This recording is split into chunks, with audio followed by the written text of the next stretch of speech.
कि voter list से नाम हटाए जा रहे हैं। वोटर लिस्ट में नाम रहते हुए भी क्या तेजस्वी जी ने 2019 के लोकसभा चुनाव में अपना वोट डाला था? उनका नाम रहते हुए उन्होंने अपना वोट कास्ट नहीं किया। तो मेरी तो ये सजगता है, हम सजग हैं, आप सजग नहीं हैं। आप अपना समय यात्राओं में दे रहे हैं, हम अपना समय बूथ स्तरीय कार्यकर्ताओं के साथ बिता के अपनी सूची को। तो ये लोग वैसे हैं जो लोगों के पास, इनके पास कोई फैक्ट्स नहीं है, कोई इनके पास कोई जनता के पास कहने के लिए कोई विषय नहीं है, इसलिए ये जनता को दिग्भ्रमित कर। नमस्कार, मैं हूं सिद्धि सिंह और आप देख रहे हैं फर्स्ट बिहार झारखंड। मतदाता अधिकार पर निकले हैं नेता प्रतिपक्ष तेजस्वी यादव और लोकसभा के नेता प्रतिपक्ष राहुल गांधी। बिहार दौरे पर निकले हैं। मतदाताओं को जो है लगातार एक प्रकार की SIR के खिलाफ अपनी बात रखते हुए निकले हैं। लेकिन इसी संदर्भ में भाजपा के मंत्री नीतीश मिश्रा प्रेस कॉन्फ्रेंस करते हैं और विपक्ष पर हमला बोलते हैं। विपक्ष पर हमला बोलते हुए नेता प्रतिपक्ष तेजस्वी यादव को घेरते हुए कहते हैं कि SIR की ड्राफ्ट सूची के बाद 14 अगस्त 2025 तक किसी भी राजनीतिक दल ने, किसी भी राजनीतिक BLA ने किसी भी प्रकार की आपत्ति दर्ज नहीं कराई है। जहां तेजस्वी यादव को बिहार के लोगों से जुड़ करके जो है SIR की प्रक्रिया को समझना और समझाना चाहिए, वो बिहार की जनता को भ्रमित करने की कोशिश कर रहे हैं। तमाम शब्दों के साथ प्रेस कॉन्फ्रेंस में दिखते हैं नीतीश मिश्रा। सबसे पहले आप सुनिए क्या कुछ कहते हैं। तो ये एक नॉर्मल प्रोसेस है। ठीक उसी तरह से बिहार के जो नेता प्रतिपक्ष हैं, उनके विधानसभा क्षेत्र का भी मैंने देखा, राघोपुर का, कि देख लीजिए ये सूची उपलब्ध है। उन्होंने देखा या नहीं देखा है ये मैं नहीं कह सकता। मैं तो ये समझता हूँ कि कोई भी राजनीतिक व्यक्ति या राजनीतिक कार्यकर्ता पहले सूची को वेरीफाई करेगा कि भाई जो नाम कट गए हैं, आप चाहिए एक फॉर्म भरना है, आप अपना उस फॉर्म को भर दीजिए। और सबसे बड़ी बात है, मैं आपको बता दूं, अगर क्योंकि लगेगा कि हम जनरल बता रहे हैं, हम अपना ही उदाहरण देके कहेंगे कि हमारे यहाँ भी लगभग 3,11,081 वोटर प्रारूप प्रकाशन के बाद हुए और उनका जो डेटा अपलोड होना था, जो लगा कि भाई हमें इन्फॉर्मेशन या उनके जो जानकारी हमको डेटा हमको अपलोड करना है या डॉक्यूमेंट जिसकी बात हो रही थी उसको अपलोड करना है, तो वो लगभग 3,11,000 में लगभग 97,000 मतलब 97% तक के डेटा अपलोड हो चुके हैं। तो ऐसा नहीं है कि कठिनाई हो रही है, लोग कर रहे हैं और पूरा प्रशासन इसमें लगा हुआ है। तो जिनको भी ये अवसर है कि नहीं मेरा जमा नहीं हो रहा है, कोई जमा नहीं कर रहा है, भ्रम फैला रहे हैं। चुनावी प्रक्रिया को चुनावी ढंग से जो संवैधानिक प्रावधान है उसके तहत उनको करना पड़ेगा। फॉर्म 6 जैसा मैंने बताया कि आप अपना वोट नाम जोड़ना चाहें तो जोड़ें। मेरे यहाँ लगभग 425 नए फॉर्म अभी तक जमा हुए हैं जो 1 अगस्त के बाद से हैं। एक फॉर्म 8 होता है अगर आप अपने विधानसभा क्षेत्र में या किसी बूथ से नाम आप अपना चेंज करना चाहते हैं।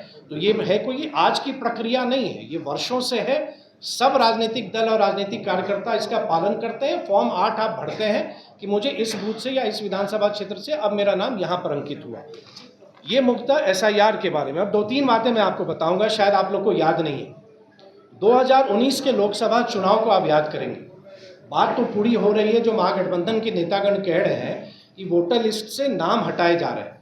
वोटर लिस्ट में नाम रहते हुए भी क्या तेजस्वी जी ने 2019 के लोकसभा चुनाव में अपना वोट डाला था? ये याद करेंगे आप 2019 के लोकसभा चुनाव को। और ये समाचार पत्रों की कुछ कॉपी है, मुझको याद है क्योंकि मैं उस लोकसभा चुनाव के समय में ये विषय बहुत आया था कि नाम नहीं है, ये नहीं है। उनका नाम रहते हुए उन्होंने अपना वोट कास्ट नहीं किया। उन्होंने जो उनका संवैधानिक अधिकार है उस अधिकार का प्रयोग उन्होंने नहीं किया। 2019 के मतदाता सूची में लोकसभा चुनाव में उनका नाम रहते हुए भी उन्होंने वोट नहीं डाला। दूसरी बात मैं आपको बताऊंगा कि जो संविधान की बात कर रहे हैं या उनको लग रहा है कि संविधान के साथ खिलवाड़ किया जा रहा है, उनको शायद 2005 के विधानसभा भंग की कार्रवाई को भी याद रखना चाहिए। हमको नहीं लगता आप में से कितने लोगों को वो याद है या नहीं याद है। बिहार विधानसभा भंग हुआ था मई 2005 में और संभवतः मुझे अगर याद है तो वो 23 मई का दिन था या मध्य रात्रि।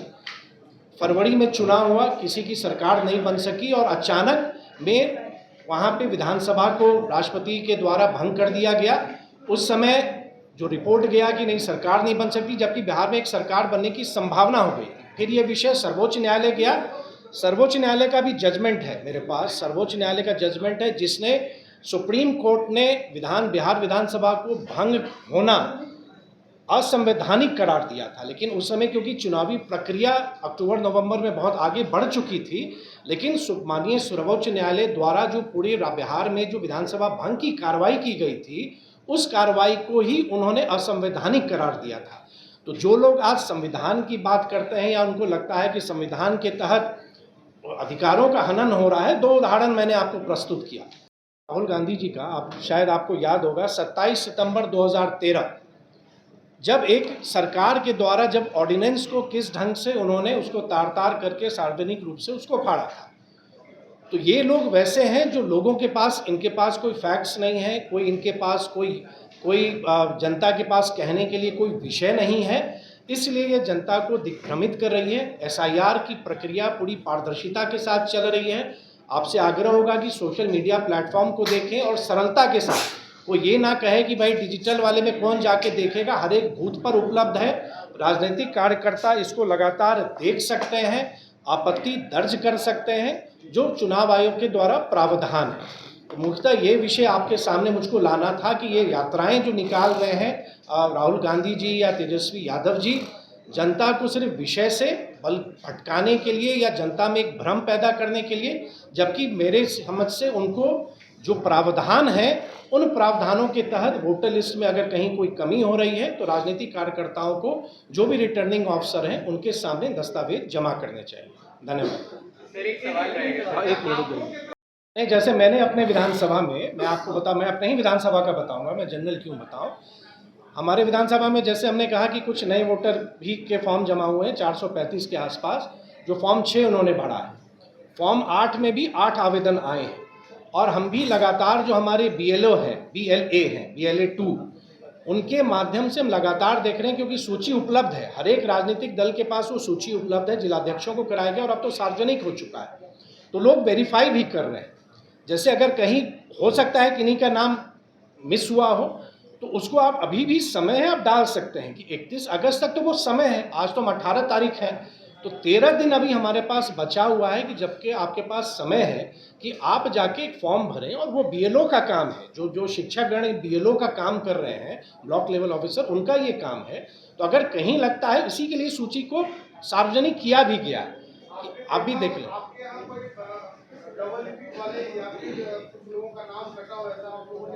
नहीं, मेरे विधानसभा क्षेत्र में देखिए 3-4 श्रेणी है जिसमें नाम हटाए गए।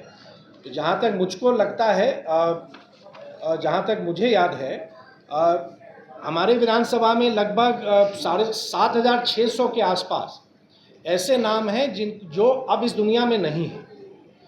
अब लेकिन अगर वो व्यक्ति है, सबों का ये दायित्व तो बनता है कि आप फॉर्म भर दीजिए। एपिक 2 होना, फिर कुछ श्रेणी है जिनका कोई ट्रेस नहीं है, मतलब वो मिल ही नहीं रहे, तो वैसी भी एक श्रेणी है, उसमें भी कुछ लोग हैं जो अस्थायी रूप से शिफ्ट हो गए हैं, अब वहाँ नहीं है। मान लीजिए कोई दिल्ली चले गए, वहाँ उन्होंने नाम अपना वोटर लिस्ट में दर्ज कर लिया, तब उनका नाम वहाँ नहीं होगा, वो चले गए हैं। कुछ लोग ऐसे हैं जिनका नाम 2 जगह हो सकता है, होता है, कहीं हो गया, कहीं गलती से हुआ, हम ट्रांसफ़र हो गए, मेरा नाम वहाँ भी रह गया, वहाँ भी है, तो कुछ वैसे नाम भी हटाए गए। तो मुख्यतः ये 4 श्रेणी में हर एक विधानसभा में वोटर लिस्ट में इस तरह की कार्रवाई की गई है। अब मौका हमारे पास है कि अगर लगता है कि नहीं ये गलत हुआ है, तो अभी तो समय है, तो समय का उपयोग करें ना। आप जो समय यात्राओं में आप बिता रहे हैं, क्या उन नेताओं ने या उन राजनीतिक कार्यकर्ताओं ने अपने बूथ के भी डॉक्यूमेंट्स को वेरीफाई किया है या चेक किया है कि किनके नाम कटे हैं, और आप उसमें जमा करें। आप सर विपक्ष का एक सवाल है सर। नहीं, डिटेल अब उनका क्षेत्र वो जाने। मैंने कहा कि नहीं, मैंने सिर्फ ये नहीं, अरे वही मैं बता रहा हूँ, मैंने उन वेबसाइट से निकाला है कि ये सूची अवेलेबल है।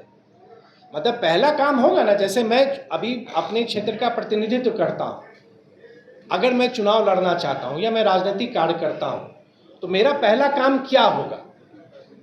मेरा पहला काम होगा कि पहले तो अपना नाम देख लीजिए कि मेरा नाम है या नहीं। मैंने तो देख लिया, सब है, मैंने डॉक्यूमेंट्स देने हैं, मैंने दे लिया। अब आपके पास मौका है, जब ये सूची उपलब्ध है, तो तेजस्वी जी से जब वो कह रहे हैं, तो आप अपने विधानसभा क्षेत्र का भी तो कुछ आपत्ति दर्ज कराइए ना, कुछ फॉर्म तो भरवाइए। आप फॉर्म ही नहीं भरवा पा रहे हैं, आप सिर्फ यात्रा निकाल रहे हैं, तो यात्रा आपका पर्पस सर्व नहीं करेगा ना। चुनाव आयोग तो संवैधानिक प्रावधानों के तहत काम करती है। सर ये सर एक सेकंड। जब ये प्रक्रिया एसआईआर जो है ये चुनाव आयोग की तरफ से की गई है, विपक्ष का कहना है तो सफाई फिर भाजपा क्यों दे रही है? नहीं सफाई नहीं भाई, आप मैंने क्या कहा भाई, हम लोग राजनीतिक कार्यकर्ता नहीं है क्या? वोटर लिस्ट से हम प्रभावित नहीं होंगे क्या? भाई अंत में ये 5 साल बाद सब कुछ तो वोटर लिस्ट पे ही आता है। तो मेरी तो ये सजगता है, हम सजग हैं, आप सजग नहीं हैं।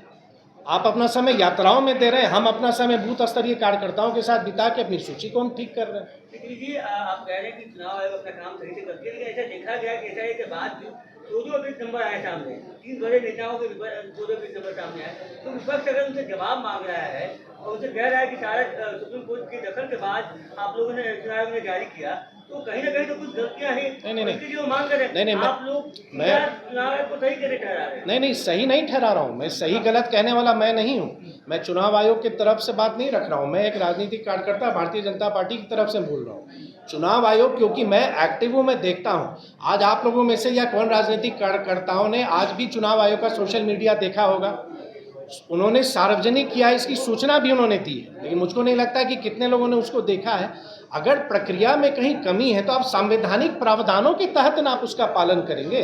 आपके तहत संविधान तो नया नहीं बनेगा। जो कॉन्स्टिट्यूशनल प्रोविजंस हैं, जो एक मताधिकार का हमारा अधिकार है, आप उसके तहत कार्रवाई करेंगे ना। आप भी नीचे सवाल खड़े करते हैं, अनुराग ठाकुर भी खड़ा कर चुके हैं आपके सवाल, तो ऐसा क्यों? मतलब आप लोग तो आपने सुना, और नीतीश मिश्रा जो है 3 प्रमुख उदाहरण देते हुए नजर आते हैं।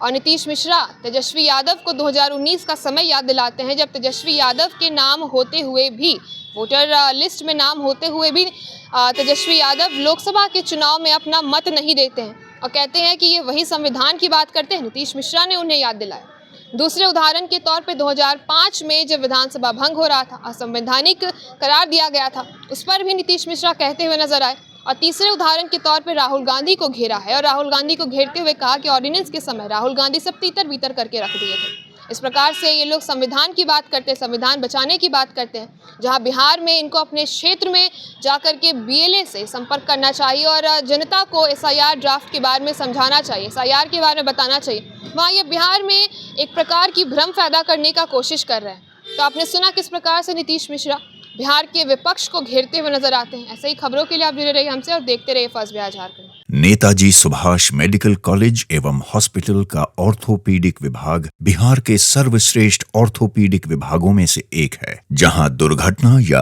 अन्य कारणों से फ्रैक्चर के मामलों का नवीनतम तकनीक से इलाज की सुविधा उपलब्ध है। NSMCH, अम्हारा, बिहटा, पटना।